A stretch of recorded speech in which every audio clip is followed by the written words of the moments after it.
நீங்கள் பார்த்துக் கொண்டிருப்பது 24 நியூஸ் தமிழ். உதகையில் முன்கூட்டியே நீர்ப்பனி.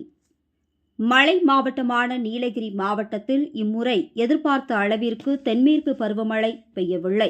கடந்த 3 மாதங்களாக அவ்வப்போது லேசான மழை மற்றும் கனமழை பெய்தது. இதனால் நீர்நிலைகளில் தண்ணீர் அளவு கணிசமாக அதிகரித்து காணப்படுகிறது. இந்த நிலையில் உதகையில் முன்கூட்டியே தற்போது நீர்ப்பனி விழ துவங்கியுள்ளது. இன்று காலை நீலகிரி மாவட்டத்தின் பல்வேறு பகுதிகளிலும் நீர்ப்பனி பெய்தது. குறிப்பாக உதகை மற்றும் சுற்றுப்புற பகுதிகளில் நீர்ப்பனி தாக்கம் அதிகரித்து காணப்பட்டது. மழை பெய்ய வேண்டிய சமயங்களில் நீர்ப்பனி விழுவதால் விவசாயிகள் அச்சமடைந்துள்ளனர். முன்கூட்டியே நீர்ப்பனி விழுவதால் தேயிலை மற்றும் மழை காய்கறிகளை நோய் தாக்கும் அபாயம் ஏற்பட்டுள்ளது.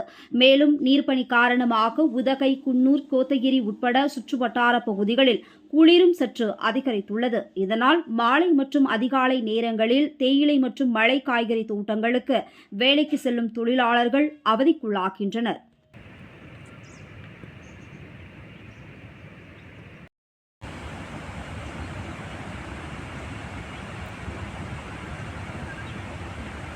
இது டேம் ஓப்பன் பண்ணியிருக்கான்.